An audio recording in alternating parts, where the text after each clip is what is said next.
What's up, Red Rocks Austin? I hope you've been enjoying RE60 as much as me. Let me remind you, you will get as much out of this as what you put into it.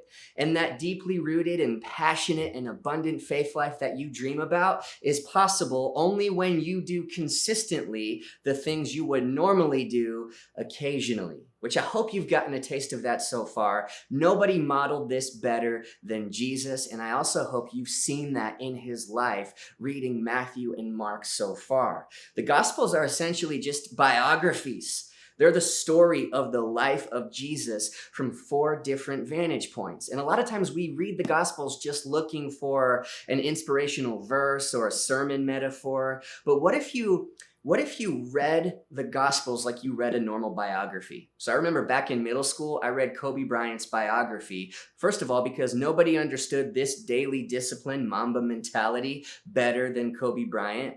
But I read his biography not just because I wanted to learn information about him, it's because I wanted to be like him, right? That's the main reason we read bios. And so what if you read Luke?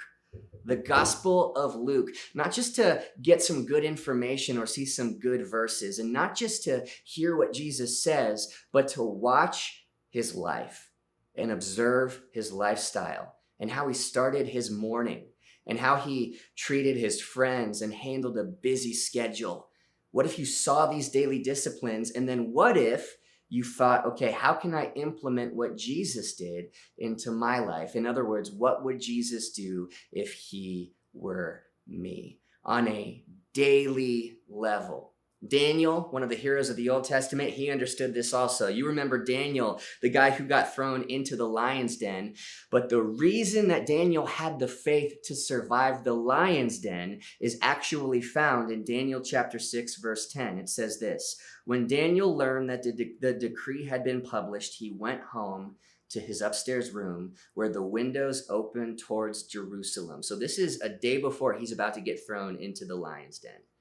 3 times a day, he got down on his knees and prayed, giving thanks to God. And this is the best part: just as he had done before.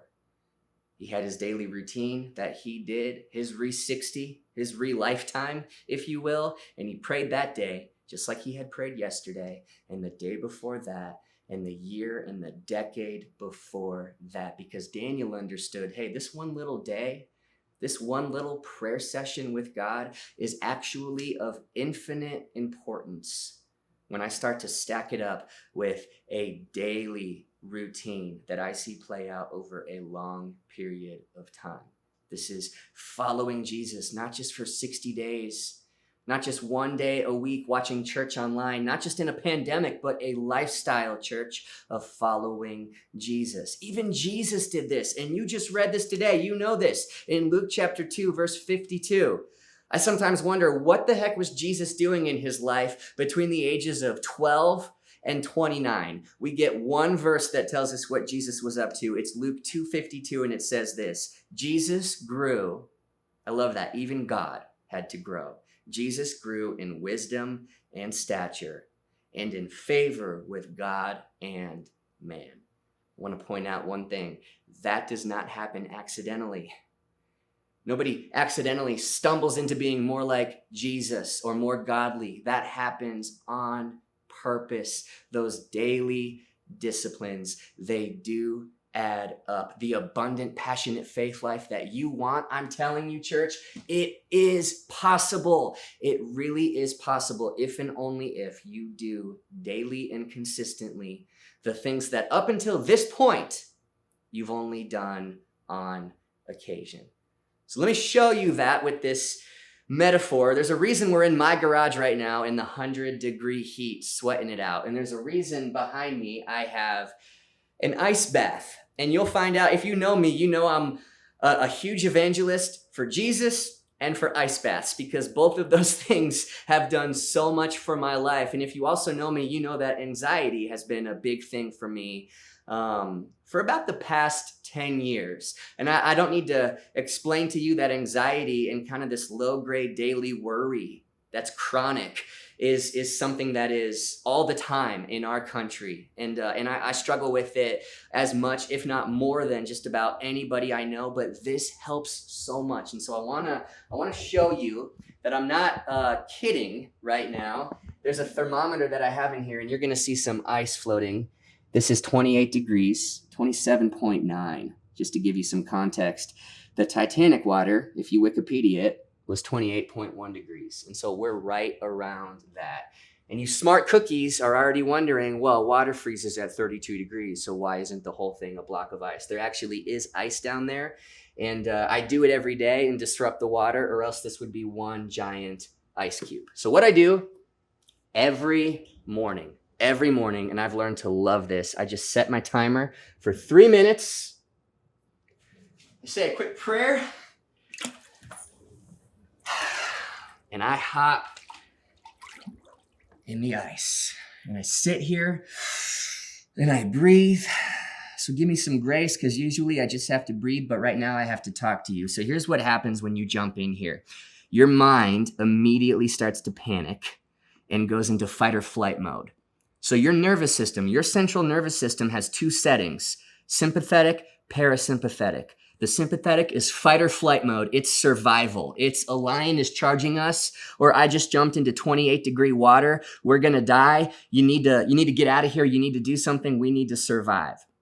There's that mode, and then there's the parasympathetic mode, which is rest and repair. And your mind, your body is designed to normally be in rest and repair parasympathetic mode, unless you're in cold water and you need the fight or flight mode.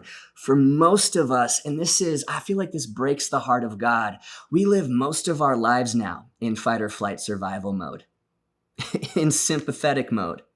And that's why we're all stressed out. And we try to escape from it by binging 4 hours on Netflix, or spending an afternoon at the spa, or going on vacation. And all those things are amazing, but those things should not be escapes. The only taste of rest and repair that we get should not be when we fly to Maui for a week. We are designed to live in that mode and occasionally be in fight or flight mode. And so here's why this helps me. I hop in, and immediately your body goes into fight or flight and starts panicking, and your brain tells you you're gonna die, okay? So I'm experiencing that right now, which is why you breathe through it. And eventually something crazy happens when you breathe and when you stay calm. Your mind has a little bit of an epiphany where it realizes, I'm okay. Even in the most extreme environment, 28 degrees, freezing cold, I'm actually okay. And I can get in my brain into the parasympathetic rest and repair mode, even in the storm, even in here.